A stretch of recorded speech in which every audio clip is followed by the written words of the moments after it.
Welcome to a new edition of the Neon Jazz Interview Series with jazz drummer and composer Harris Eisenstadt. He was born in Toronto and went to Maine to attend college. Then he went on to Cal Arts for more schooling, and now he calls New York City his home. His latest 2016 CD is called Old Growth Forests, and he opened up about it, along with how he is one of the most respected names in jazz and improvised music, using West African and Afro-Cuban drumming as his backbone. He's curious and good at what he does with performance credits in jazz, film, theater, poetry, dance, contemporary concert music, and even opera.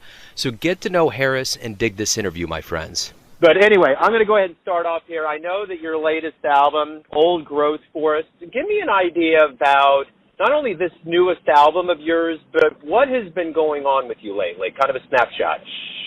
Sure. Well, Old Growth Forest, I mean, it is my latest record, but it actually came out in January, almost a year ago, which it seems unusual as I look back on, I don't know, it's been 15 years, I guess, of releasing records so far or whatever, and somehow usually records of mine, I feel like they don't usually come out in January, so it feels, they'll come out, I guess, in the spring or maybe more often in the fall. It feels a little long ago, and in fact, I'm kind of have had a few projects in the can that are coming next spring that I guess I've been thinking more of, and yet Old Growth Forest has a tour in February for a couple weeks, so I guess, and maybe that's the scope in a way of projects these days, that maybe things can move sometimes, a bit glacially over the course of a year. So Old Growth Forest is a quartet with Tony Malaby and Jeb Bishop and Jason Redke and myself. It was formed, Jeb, Jason, and I had a trio between like 2006 and 2008, and we talked about adding a fourth and kind of got put on hiatus, and then 10 years later, I ended up with a week at the Stone, John Zorn's venue in New York, and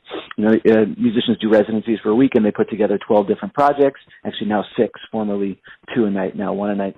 But so at that time, I thought, well, it'd be a nice opportunity if these guys are able to come to town. We could try some quartet idea, and we thought it'd be nice to do it, and so that was kind of the genesis of it, and it came together quite quickly. So the record is kind of loose as far as sort of how fixed the compositions are. It's pretty wide open, somehow more wide open than most of my other projects are, but it was also a bit of a factor of time. And then so I'm at work on a new book for us for the tour, which will be different. We'll see how. Not totally sure yet. So that's what's up with that. And then there's some new records coming in the spring on Nonet called Recent Developments for Songlines, who I've recorded many records for. Actually, a string quartet of mine, my first string quartet, recorded by an excellent new music ensemble, the Mivos Quartet. It's coming on a Lithuanian label called No Business around May. The Nonet is coming in March or April, and then there's actually a Canada Day record in the can, a clean feed project. We recorded it in Portugal last spring, and that's coming out next May or June. It's sort of always a little up in the air exactly which month with clean feed batches. So that's what's going on. Wonderful. That has to be a great term, in the can. Does it feel comfortable to have that? You're sitting on and you can work on new stuff. How does it feel? Yeah, it does, especially in the sense of the difficulty of putting out records these days and what that means, and finding labels who are willing to produce, your projects. I mean, it does. It also leaves me a little bit feeling like, well, what's going to happen once those things come out? I mean, the thing is changing so much as far as what's viable for people to support financially, of course. And, so I guess I feel both fortunate to have those things that are coming next year, but also a little bit uncertain what to do after that.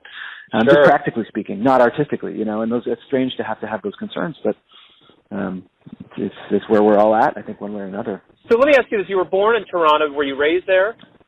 Yeah, I left when I was 18. I went to Colby College in Maine, and then to Cal Arts for graduate school, and then moved to New York for good in 2006. So what was your childhood like to give you this love and appreciation for jazz?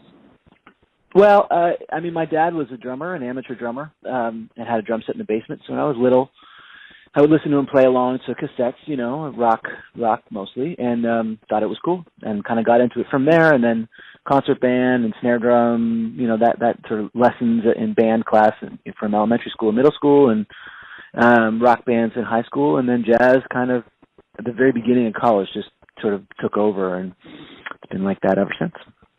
What were some of the albums that you were listening to that got you going?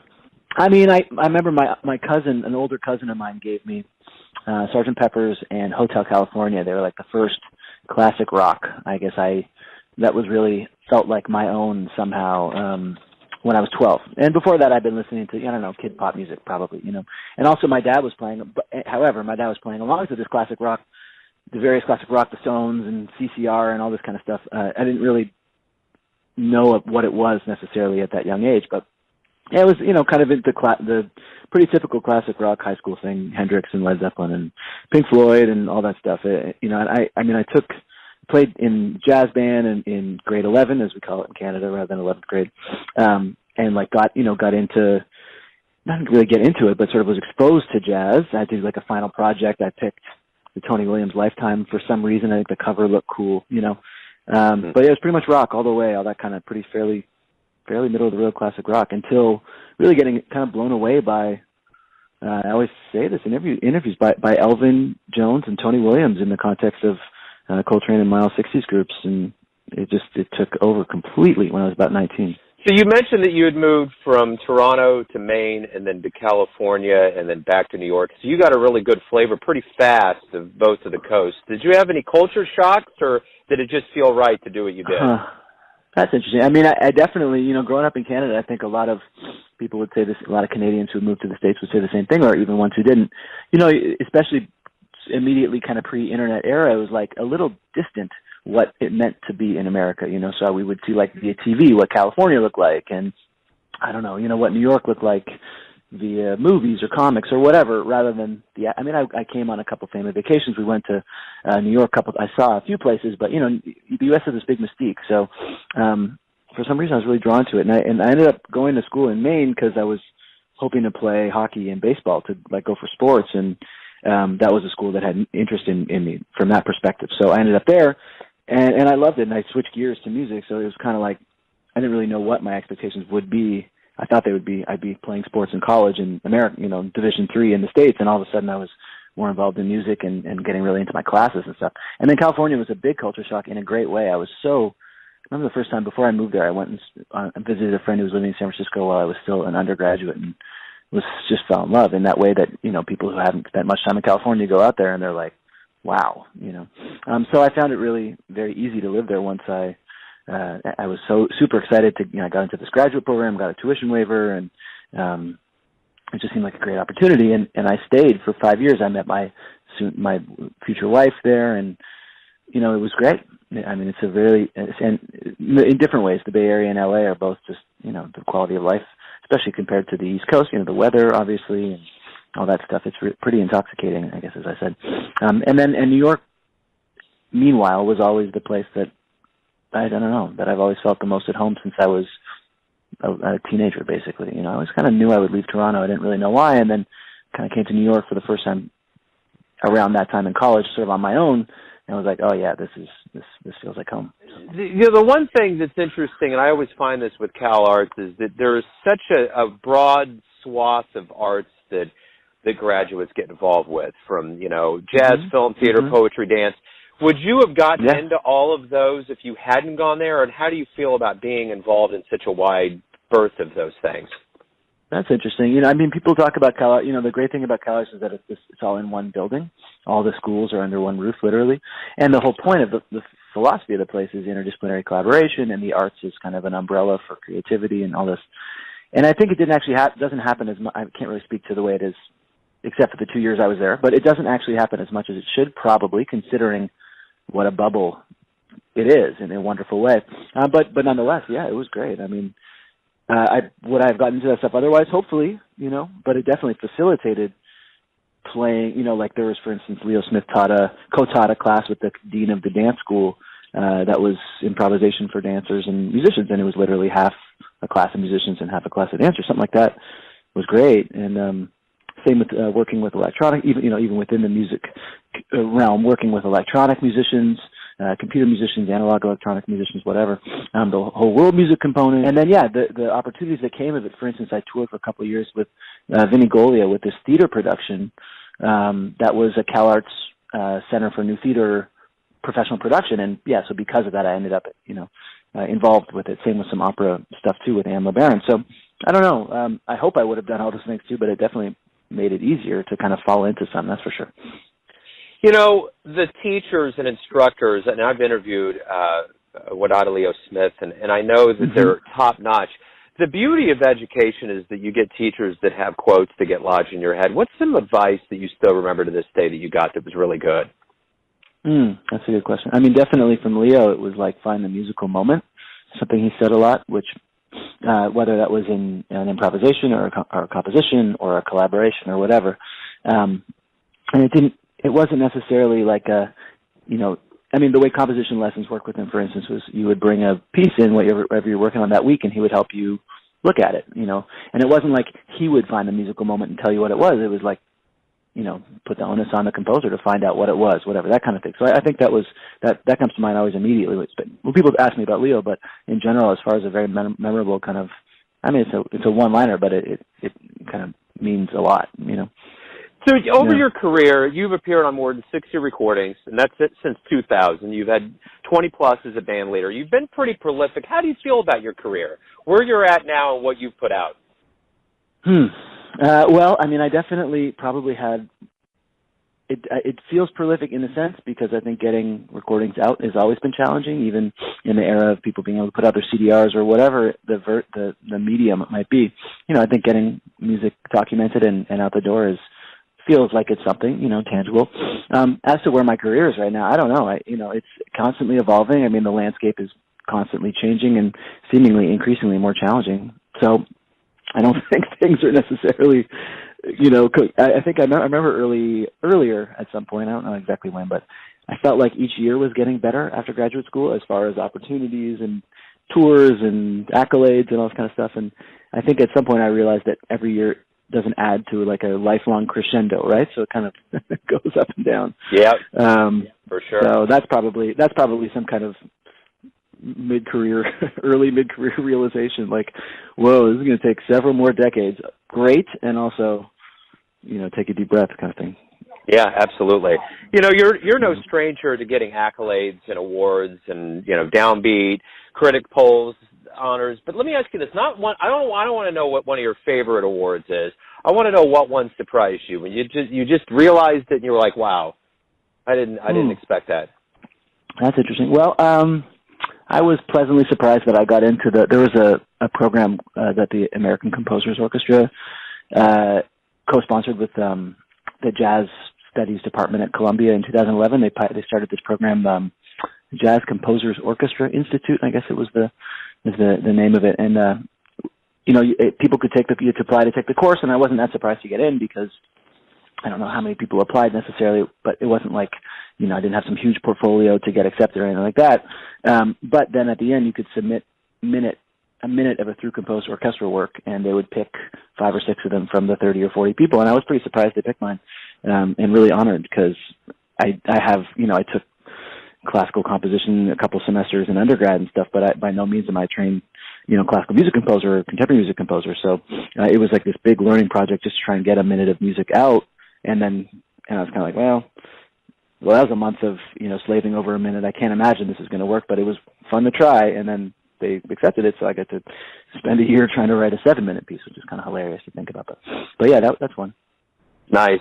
So that's the other part of you, too, is that you're a composer and you've worked for orchestras. How does that work in your entirety as a musician? Well, it feels fairly peripheral, actually. I wish it were otherwise, but that probably is also my responsibility. I mean, I think there's a lot of increasingly probably more and more PhD graduated composers, incredibly capable composers across the country and internationally, whatever, who have stacks of music that's never been heard. I have not spent my time for the most part chasing after opportunities to hear my through composed music, or even necessarily holding up for myself and writing my symphonies and never hearing them. None of that. It's all kind of happened. I don't know, not without a plan, but it's like when opportunities come up, I'll pursue them. So, for instance, when Zorn's residency came through, and I had just finished performing in a piece that involved the Mivos Quartet, that string quartet. I just talked about doing something with them, and so there was the opportunity. And then I spent a year writing a string quartet. It feels like it's part of, even though it's a different way of composing, and also kind of sonic result.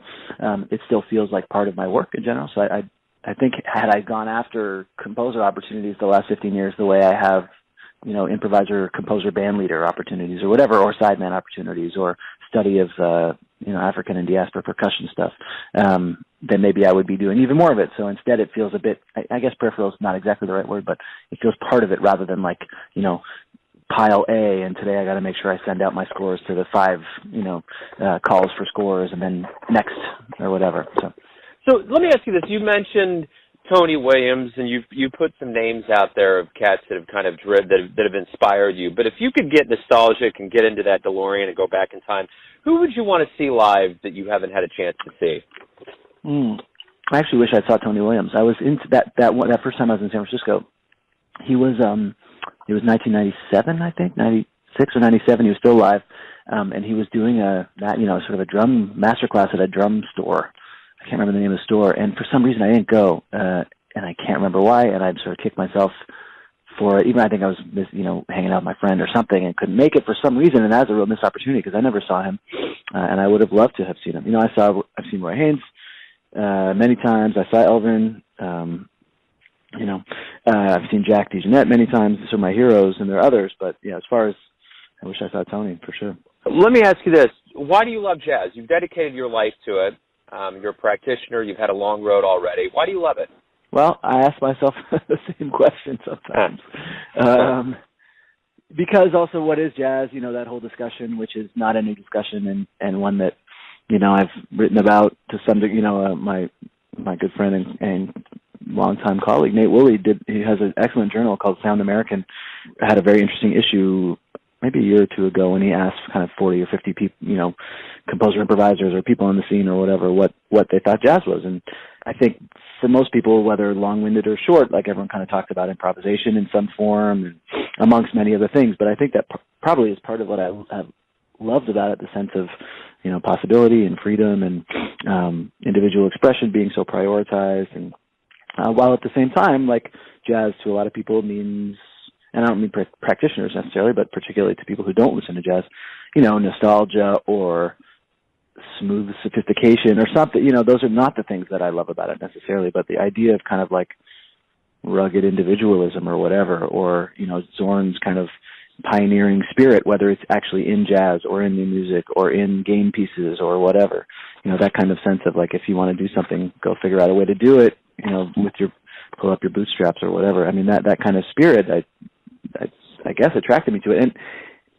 And also, it's weird, I guess, to say that, but I think that something about the mercenariness of it too is actually positive in a way.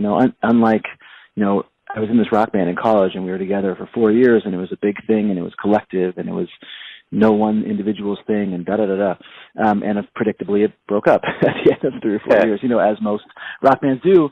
And I think something that I really loved, the idea of jazz too, was this idea of collaborating with so many different kinds of artists or musicians or people or disciplines, whatever. And so not mercenary in a like I'll do anything for money sense, but in the I can do this and then I can move on to something else, and all that can be part of what I do.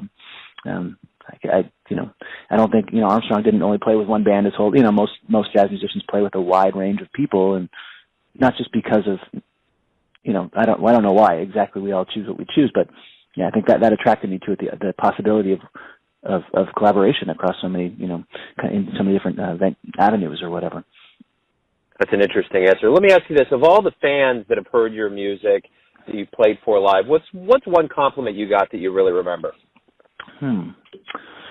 Oh, that's a tough one. Yeah, that's true. My wife is just here. We just got some cats in the other room. Look, she's heard that. And you say that out loud. She said, "Your wife is so." Yeah. Well, actually, I mean, sometimes. No, I won't go down that road. I'm pandering. It's a hard question. You could. Right. No, but I don't know. I'm not sure I can isolate one. I'm sorry to say I'm blanking for a second, but I think that sense of.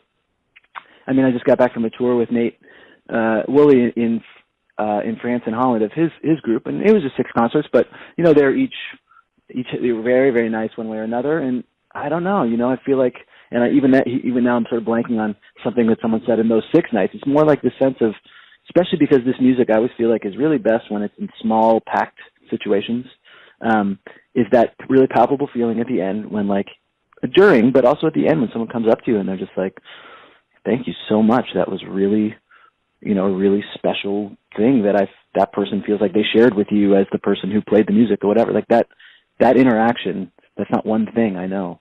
But I love that because I feel like I feel very fortunate that people would deign to, spend their evenings instead of at home watching Netflix or something, coming out to a concert and being so moved by something that you do. So that I guess just that closeness of interaction with an individual or more or whatever at the end, I don't know. Sorry, I'm not catching one, but that feeling I guess I would isolate. Oh, that's good. That's good. Let me ask you this: what's the last vinyl LP you pulled out of a sleeve and listened to? Well, since we left our vinyl player in California years ago, I don't do this enough, and it's a drag. But it's a drag. But so as a result, the last one is there's a group called Convergence Quartet with Alex Hawkins and Taylor Hobynum and Dominic Lash and myself, a kind of collective with some, two British musicians and two North Americans. And our last record came out on a vinyl label called No Business from Lithuania, and they sent one in the mail, and I brought it over to my friend's vinyl player and put it on just because it's such a beautiful thing to do, and I just don't do it enough. So that's the last one. That's cool, man. No, last year. Not cool. Well, not enough vinyl. But to hear yourself on there and to have that, that was neat. Yeah, I got one about 3 years ago and just totally changed me. I mean, that liquid gold sound and just the whole ambiance of it's beautiful. This is my final question for you. Everyone has a version of who you are, your family, your friends, your colleagues, the fans you play for. But when you wake up in the morning and you face the world, who are you? Who do you think you are? Well, I suppose it depends on what you're doing that day. But I wake up in the morning and I'm right away I'm a father. Our 7-year-old is probably awake already, or he needs to be cajoled out of bed. So that usually starts right there. And then, I'm a husband and I'm a citizen of the world trying to get through Brooklyn traffic to get my kid to school, all that kind of stuff.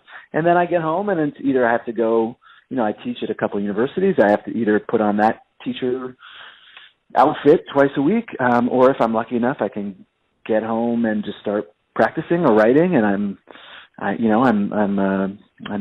in sort of not a selfish, but a self-oriented sort of world. So I guess it's circumstantial, but yeah, I think I would say probably the first thing I wake up these days, unless I'm on tour, first thing I wake up and feel like is a father.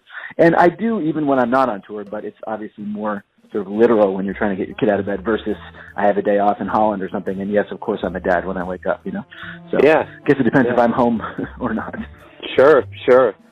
Man, that kind of wraps everything up. That's a cool. fitting way to wrap everything up. Thank you for opening up. Thank you for your music. I appreciate it. Sure. Yeah, thanks for giving a call. Nice to talk. Thanks for listening and tuning in to yet another Neon Jazz interview, where we give you a bit of insight into the finest players in New York, Kansas City, California, and spots all over the world, giving fans all that jazz. And thanks to Harris for his time, his music, and all those stories. If you want to hear more interviews, go to Famous Interviews with Joe Domino on the iTunes Store or visit neonjazz at youtube.com. And for everything Neon Jazz, go to the neonjazz.blogspot.com. Until next time, enjoy the jazz, my friends.